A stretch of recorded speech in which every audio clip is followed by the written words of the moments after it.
그런데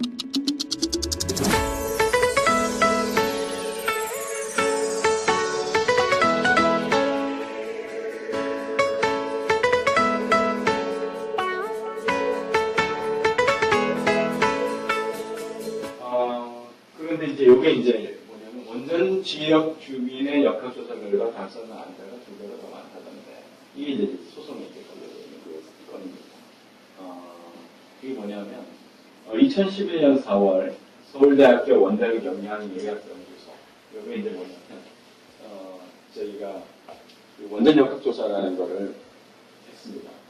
서울대에서 저희 선배님들 폐교학했을 때 이명철 교수님하고 그 다음에 예방학과 안민희 교수님이 했는데 그게 영광 모네아 사건이라는 게 있었어요. 옛날에 이제 영광 원전 주변 지역에 이제 문해아가 나왔는데 이게 결국은 원전 때문이 아니다.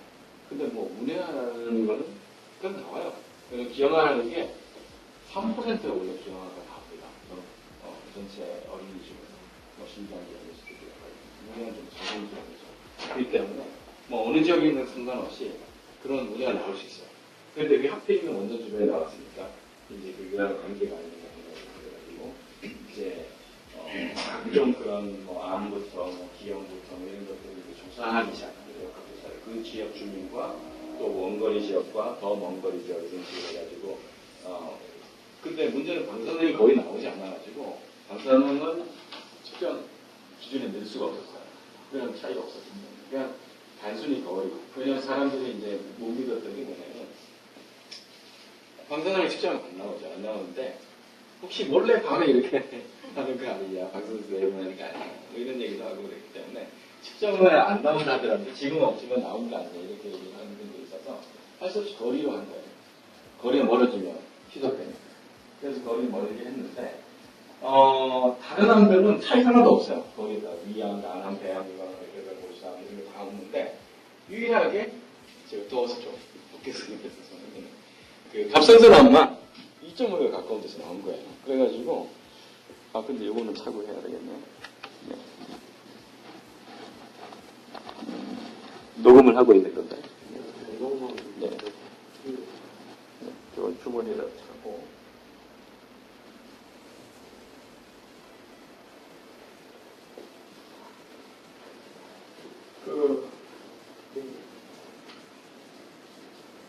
그럼 이게 이제 갑상선암이 2.5배 증가했는데 이 보고서에서는 방사선암 관계가 없을 것 같은데 정확한 원인이 모르겠다 이렇게 생각했어요. 그러다 보니까 이제 이게 이슈가 된 겁니다.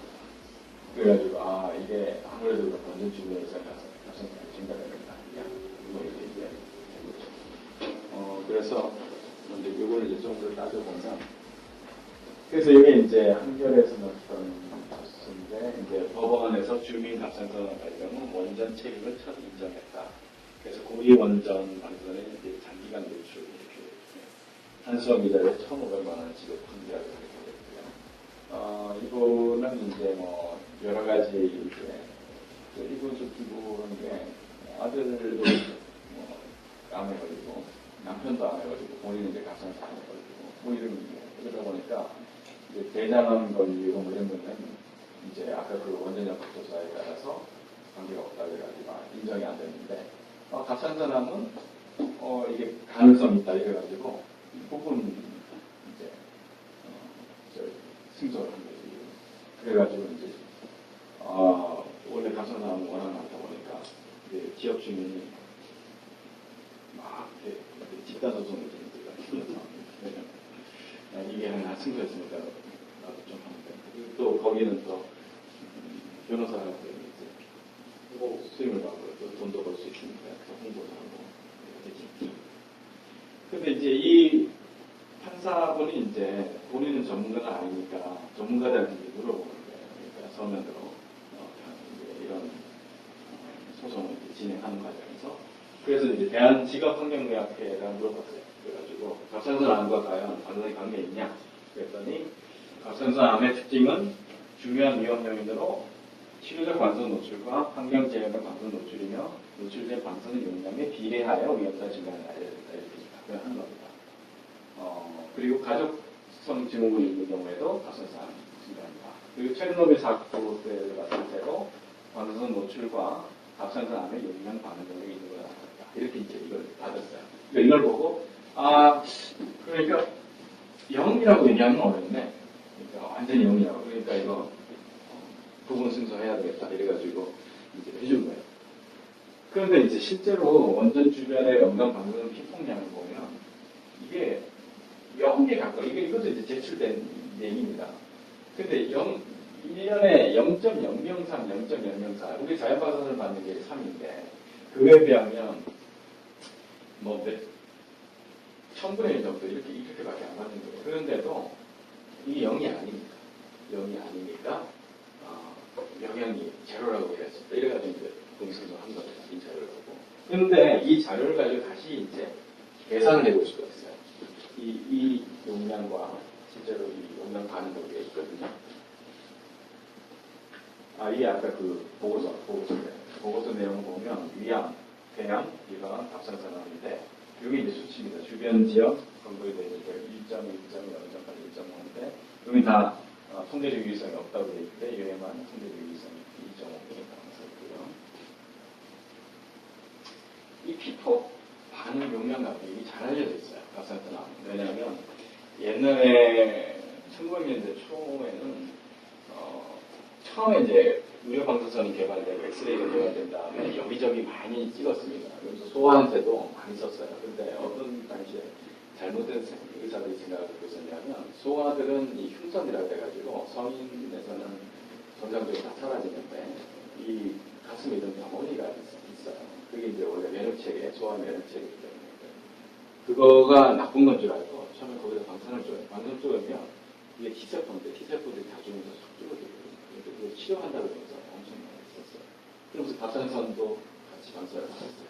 그 아이들한테 갑상선을 아주 증가하는 그 아이들이 있어요. 근데 그게 용량이 증가하면 같이 증가해요. 그래서 많이 받은 애들은 많이 증가하고 적게 받은 애들은 적게 받고 거의 안 받은 애들은 거의 안 해요. 그럼 아까 그 용량 반응력이 명확하거든요. 여기 보면 잠깐만요. 0.001, 0.001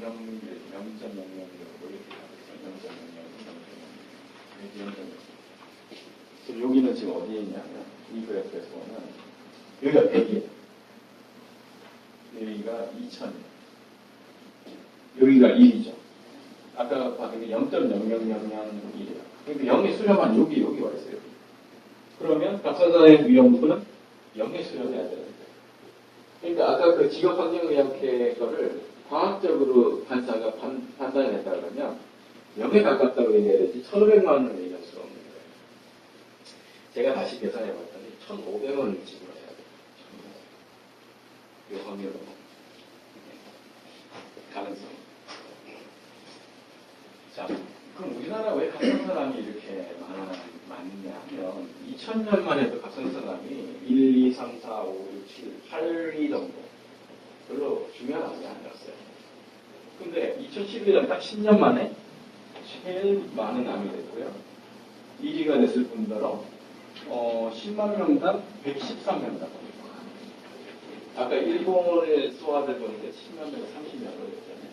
근데 갑상선이 10만 명당 11명. 원래 11명이었죠. 113명. 10배가 적어요. 그러니까 황당한 일이죠.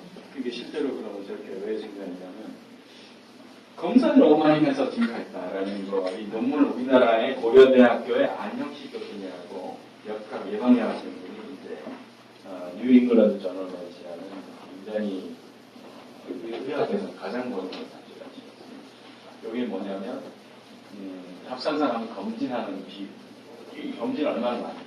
검진을 많이 하면 갑상선 발생률이 확 증가합니다. 그러니까 초음파를 하면 갑상선암이 확 증가해요. 그러니까 모르고 있던 것까지 다 발견을 하는 것까지 비디오. 그러면 실제로 이 원전 주변에 얼마나 발생할까? 이 2011년도 대입. 이게 2011년도 대입한데요. 이게 61.4. 10만 명. 그게 그 주변에 원거리 지역은 26명이에요. 이건 일본보다도 낫죠. 26명. 가까이 갈수록 더 높아져요. 61명. 10만 명대 61명이 2011년도 당시에 10만 명당 100명이에요. 다른 또 이게 통계로. 이게 지금 최근 데이터를 보면 이거는 원전 주변은 좀 오래됐는데 2011년도 데이터예요. 원전 주변은 다시 2011년도에 끝냈기 때문에 그 이전 데이터에서 계속은 낮게 나옵니다. 오히려 높은 게 아니고요. 다른 지역보다는 낮아요. 다른 지역 더 높아요. 더 높은 지역이 어떤 서울, 대구, 부산 다 대도시예요. 그리고 제일 낮은 데 강원도예요. 그게 뭐냐면 주변에 초음파를 검사할 수 있는 그 병원이 적은 지역은 낮은 거고요. 검사를 많이 하는 지역은 높은 거예요.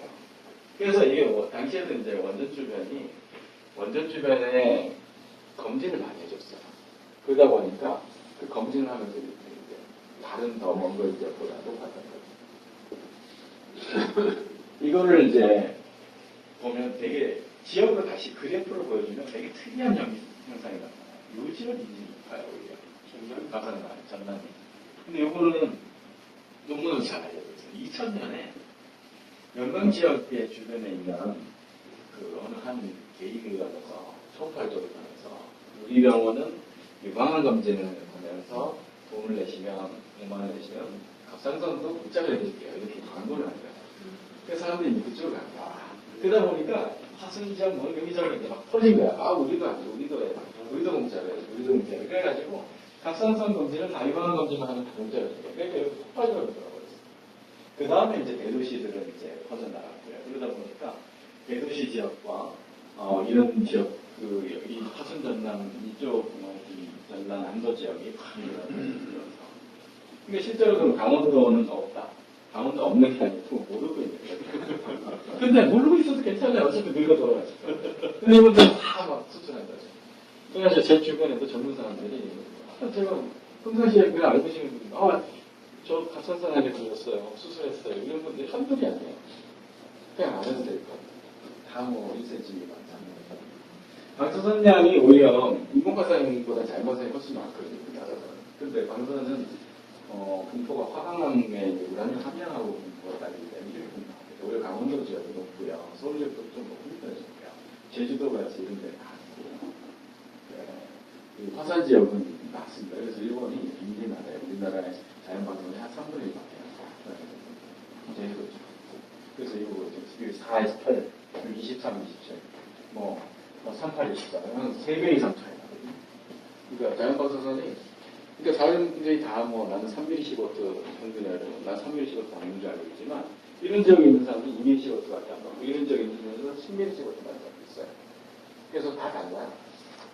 그런데 이제 인공방사선은 0.1도 안 돼. 막 이렇게 얘기하는데 자기가 이미 벌써 그렇게 걱정이 되면 다 제주도로 살아요. 일본보다. 그래서 이제 이런 출력 60분에 이런 것도 나왔었어요. 2015년에 원전을 이렇게 나왔고, 출력 60분에서 다뤘는데, 거기서 이제 갑상선암이 연결이 될 수도 있다. 뭐 이런 얘기를 했는데, 이 똑같은 출력 60분에 다른 이제 그 기자는 대한민국 왜 갑상선암 선고이 되었나 이런 거를 그 이전에 했어요. 그래가지고 둘이서 좀 싸웠다 그랬더라고요. 이거 내지 말이야. 나는 이거 방송했고 이게 사실인데 초음파 때문에 지금 그건데 그 원전하고 무슨 관계가 있느냐. 근데 결국은 그랬습니다. 그 다음에 이제 우리가 이제 주의해야 될 것 중 하나가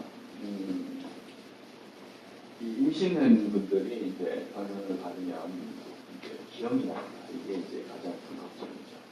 근데 의사들이 대부분 다 이걸 잘 몰라요. 방사선에 대해서. 왜냐하면 제가 이과 대학 다닐 때 한 번도 방사선 안전에 대한 방사선에 대해서 배운 적이 없어요.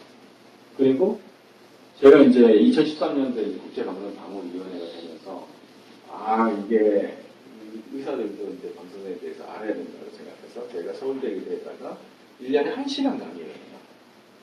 지금 와가지고 이제 1시간도 너무 부족해가지고 지금 제가 3시간으로 늘렸습니다. 근데 다른 과는 그 강의를 안 해요. 전문가가 없어요. 의사 중. 일본 후쿠시마 그 대학병원 거기 의대는 60시간 방사선 안전에 대해서. 그러니까 우리나라 의사는 방사선에 대해서 여러분들 수준하고 똑같다. 뭐 더 잘 모른다. 이렇게 보시면 돼요. 전문가로 생각해서 의사한테 물어보면 그냥 자기 그냥 생각하는 게 얘기하는데 일반인과 똑같이 신문 보고 뭐 이런 얘기.